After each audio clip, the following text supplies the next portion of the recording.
Hi guys, this is me, the Lucha Media Geek for the Cigarette Burns. First of all, let me begin with an apology. I know it's been a 2-month gap between videos, and technically the video I should be giving you right now would be my review of either Diary of the Dead or Survival of the Dead, to continue with the George A. Romero series. Decided on a very popular franchise which divides opinions of fans as the movies progress, and that is the Superman movies. We're going to be doing all 5 of the main Superman movies. We may be doing others, for example spin-offs to Supergirl. We're not sure, we'll see how it goes.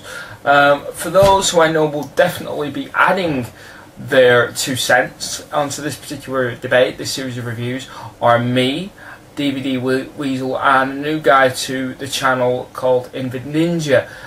Gregor Gander will also be joining us with his wise pearls of wisdom. So anyway, Superman, or more specifically the 1970s Dick Donner version of Superman. One might even say the definitive version, depending on how you look at it. I am a huge fan of this movie, but to really appreciate it, you have to look at Superman in context. I mean, in all seriousness, look at how big superhero cinema is at the moment.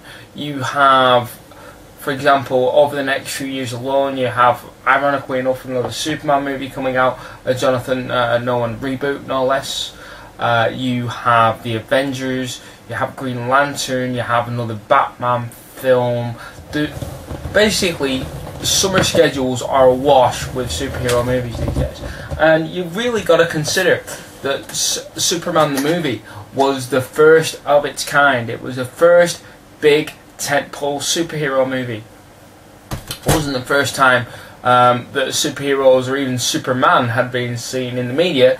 That had been done before, but this is the first. But Superman the movie was the first time, this is the key thing in the review, that superheroes had been taken entirely seriously. For example, previous incarnations of Superman that were popular, I think prior to this, would be the George Reeves series, which, although, funnily enough, I've watched some of the George Reeves episodes from the 50s recently, and they're surprisingly dark for the time. But I do love Superman the movie for a very simple fact. It treats its subject matter with a certain amount of respect. It's not campy.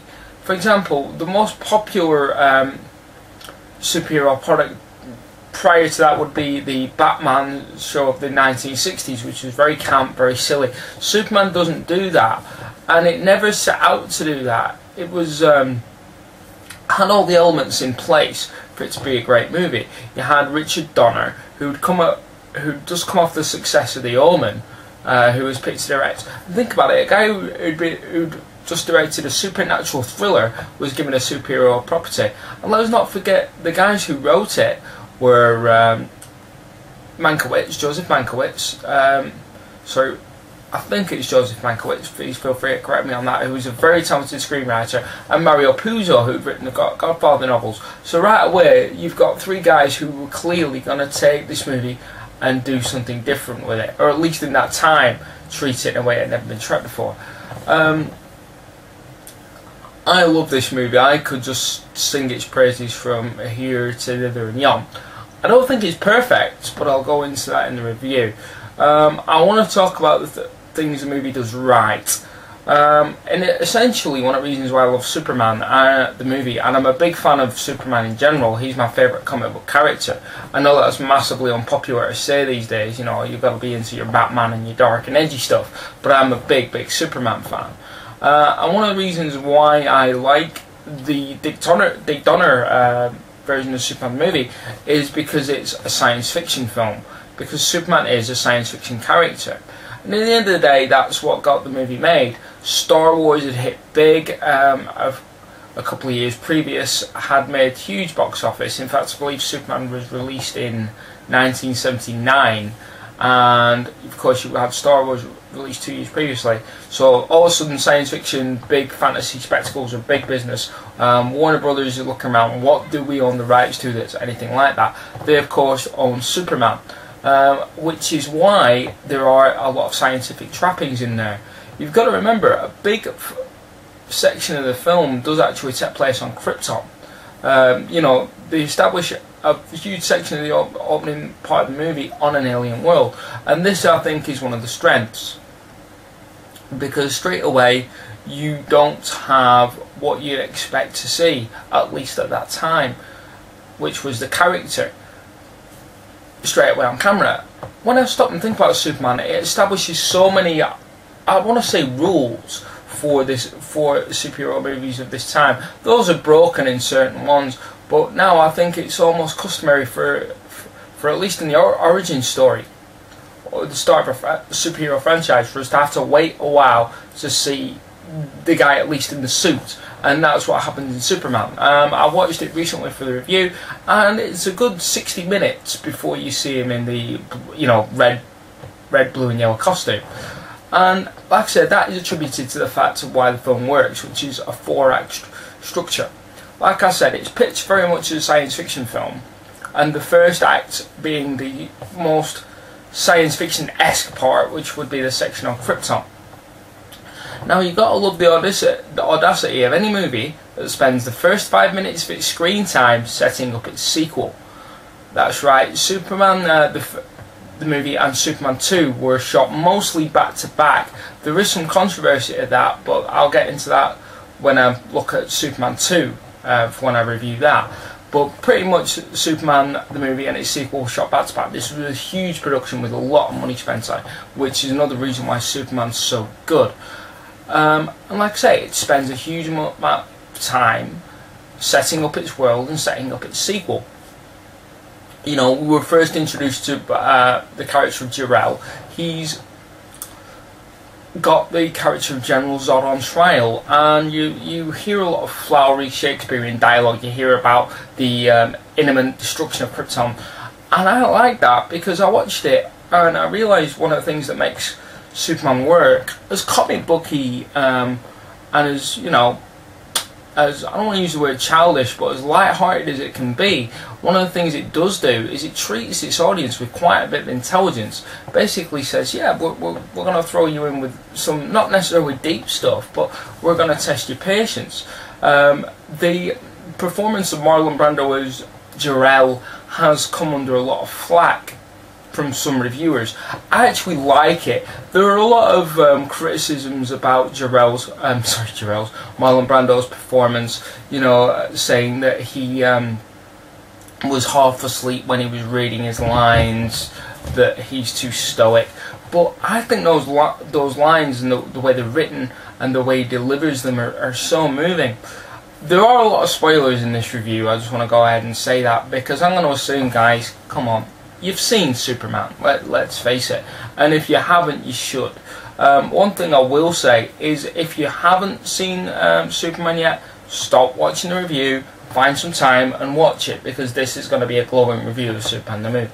But anyway, I love the opening sequence where Jor-El takes the baby Kal-El and puts him in the rocket ship in order to escape the, you know, planet which is about to explode. You've got the famous speech of, you know, he will not be alone, he'll never be alone, which is so moving, and establishes, I think, a theme within the 4-act structure of the movie, which goes all the way through, which is the theme of loneliness, but I'll come back to that. So then, of course, you have the destruction of Krypton, which is the end of the first act. The second act, of course, will be the Smallville sequence, and this is another reason why I think the film works brilliantly. A large section of time is spent in Smallville. One of my favourite sections of the film is when the ship first lands and you see, how can I put it, the baby's powers revealed to the Kents, where the truck's about to land on Jonathan, and you have, you know, baby Kal-El lifting it up, and I just love the way that scene's played. It's not for the kid it's not a big deal. He doesn't realise that what he's done is truly remarkable. And I think that's also a really brilliant way of establishing early why the Kents don't set this baby immediately to the authorities. He's different. It probably would be better if the government didn't get his hands on him. And I think that sequence works in the film because it's established between the actors in just a look. There's no dialogue, it's just, yeah, we have to do something with this kid. Glenn Ford as Jonathan Kent, I believe, is one of the greatest interpretations of the character, even though he has limited screen time. You can literally see in the scene between him and the young Clark how this man will have an indelible influence on the forging of, you know, Clark's future and help him become the man he's going to be, arguably more so than Jarrell. I will say, and I don't want a Smallville bash all the way through these seasons, series of reviews, but for example, anyone who's watched Smallville, I think Glenn Ford does more in like 10 minutes with his scenes of Jonathan Kent than Jonathan Snyder managed to do in like 5 seasons. That's nothing against Jonathan Snyder's performance in Smallville, not to get too far off topic, but I just prefer Glenn Ford as Jonathan Kent. The sequence where Jonathan Kent dies is fantastically well handled, and the scarring of Clark is evident. One of the things that I love is Richard Donner was open in the fact that basically he shot the Smallville sequences on vast canvas. He wanted them to look like the great American pastoral paintings from the turn of the century, and they do look like that. It's shot in a way to stick in the audience's head. Clark represents the American dream, the American ideal, and he is brought up within the American dream. It's shot like that. He's grown up in, you know, the vast, you know, cornfields, and he's everything that an American teenager is meant to be. I find it quite interesting. I know that's just because of the time the film's released, but that Clark is shown to be growing up in the late 40s, early 50s. You know, the period of perfection, at least mythologically speaking, of the American past, and I think that really does affect the way we view the character. Okay, next you have, like I say, you've got the Smallville sequence, you have the discovery of the Fortress of Solitude, which for me is one of the few parts where the movie kind of misses a beat, because whilst I like that sequence, I think it's well done, I think it drags on for a little bit too long.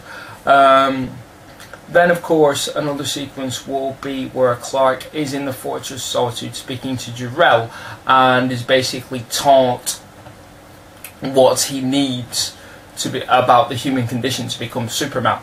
This is where the Christ allegory comes in almost, you know, where you have the character of Superman who has his early years, disappears, and when he for a while, and then when he arrives, he is fully formed to be the saviour of mankind. Whilst this, you could argue about the Christ allegory, you know, there is that famous line where Jarrell says, "I have sent them you, my only son." If you don't see that as a Christ allegory, I don't know what is. And this leads us to the most important part of the movie, a part where I could spend just 10 minutes talking about that alone, and I'll try not to. And that is Christopher Reeve's performance. Christopher Reeve, for me, is my generation's Superman. I saw the movie before I'd read the comic books, and so I didn't see him as a as a four-color image on a page. I saw him as the guy on the screen. That for me was Superman, and it always will be. I do respect the work of Tom Welling, and I'm actually very impressed with the work of Brandon Routh, and I'm quite a champion of that, but again I'll talk more in detail on that when I do my Superman Returns review. But the beauty of the casting for Christopher Reeve was frankly that it was an unknown. There's a brilliant interview with Richard Donner done on the making of Superman, where basically the studio was pushing hard at the time, apparently, for, of all people, Robert Redford. And as he rightly said, when the audience sees it on screen, they will not see Superman. They will say, "Oh look, there's Robert Redford dressed as Superman." It needed to be unknown. It needed to be a a character, or rather an actor, that the audience didn't graft any assumptions, they just saw the character. And in fairness, Christopher Reeve played it beautifully.